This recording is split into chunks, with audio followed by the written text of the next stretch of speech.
Bonjour à toutes et à tous, c'est avec plaisir que je vous retrouve pour ce nouveau tuto du dimanche. Aujourd'hui, on va apprendre à utiliser le positionneur pour tampons qui s'avère un très bon outil en complément de votre presse de précision pour positionner parfaitement les tampons en caoutchouc, donc par définition les tampons à travers lesquels on ne peut pas voir. Et voilà, parfois on est un petit peu embêté du coup pour des superpositions ou pour mettre des textes bien droits. Donc, vous allez utiliser la petite feuille rose qui est fournie dans le positionneur.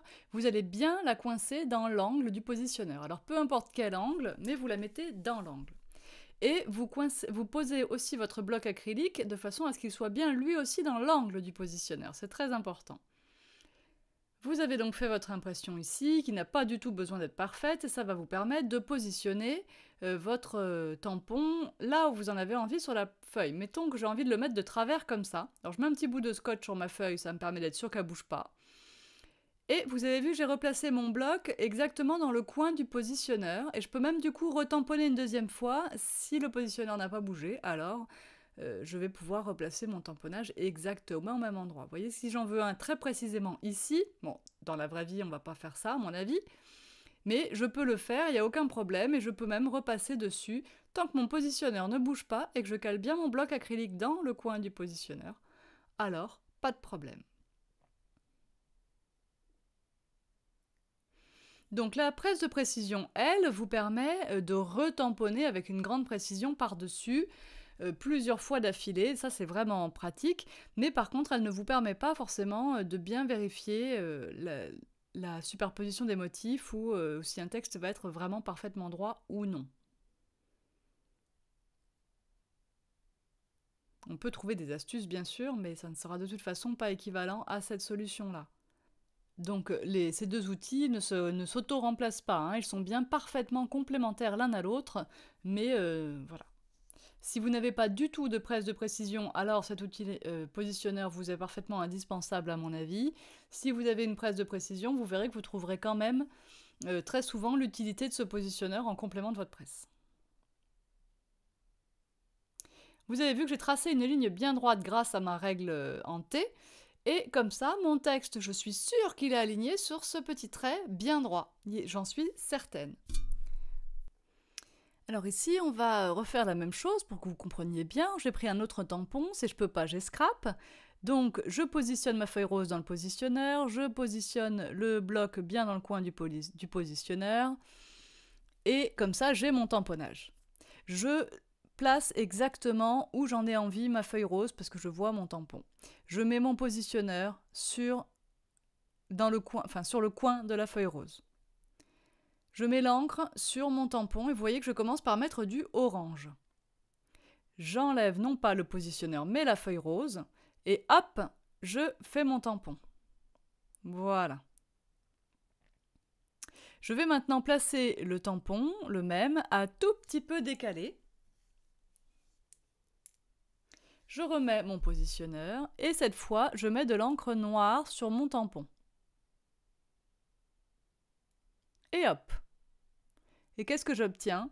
Un tampon noir avec une ombre orange, le tout étant parfaitement placé. C'est tout l'intérêt de ce positionneur. Je peux maintenant, comme je l'ai montré dans le live, placer une étoile si je souhaite correctement dans le coin, sans me tromper, avec le même système d'ombrage, etc., etc. Et je vais vous montrer son utilité également pour un tampon de la planche tâche. Vraiment, vous allez voir, c'est top. Là, j'ai enlevé un petit peu de orange en fait avec mon feutre noir sur la ligne du haut parce que je trouvais que c'était trop et je l'ai laissé en bas. Vous voyez à quelle facilité aussi on efface l'encre sur la feuille rose. Enfin, elle est rose ici, mais vous ne l'aurez pas forcément rose dans votre positionneur. Hein. Elle pourrait être rose, bleue. Je commande de la matière de différentes couleurs pour que ce soit moins monotone. Alors, je prends mon tampon pinceau créatif. Et là, l'intérêt, c'est que moi, j'ai laissé mes 3 pinceaux bien attachés ensemble. Donc, je vais pouvoir placer... Alors, je vais recommencer parce que là, vraiment, il me manque trop de détails sur celui qui m'intéresse le plus en plus.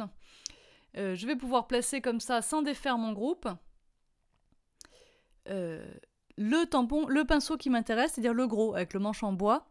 Voilà, je mets mon positionneur. Maintenant, sur mon tampon, je vais faire bien attention de ne mettre de l'encre que sur le gros pinceau. Et vous voyez, ça aurait été encore plus simple, enfin plus parlant si j'avais voulu mettre le pinceau du milieu.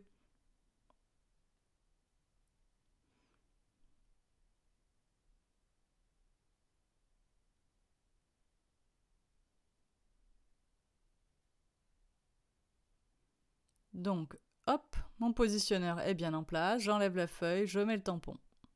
Toujours pareil, le tampon bien dans le coin du positionneur.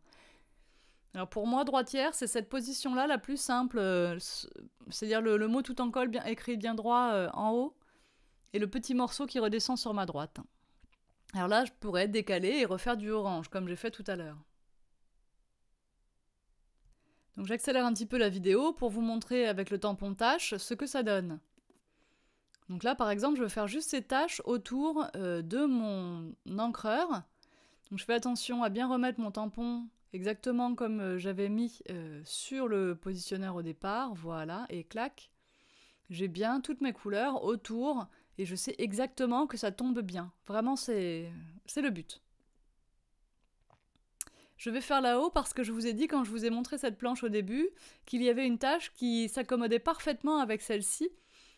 Mais encore voilà, faut-il une nouvelle fois la placer correctement. Là, éventuellement, je voudrais faire une autre, mais je suis pas sûre. Bon, bah très bien. Je vais me servir de la petite feuille rose de mon positionneur pour voir si ça pourrait être pas mal de la mettre ailleurs, et puis finalement, non. Voilà, au moins comme ça, je le sais. Ça m'évite de faire une bêtise.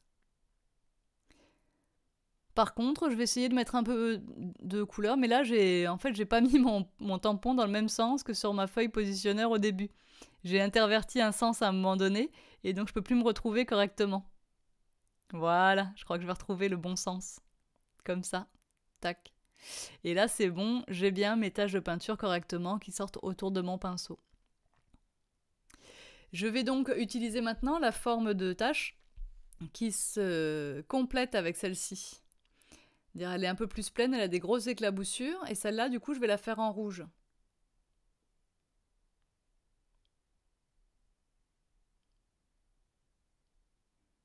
Alors là, je fais vite fait pour mettre sur mon positionneur, hop.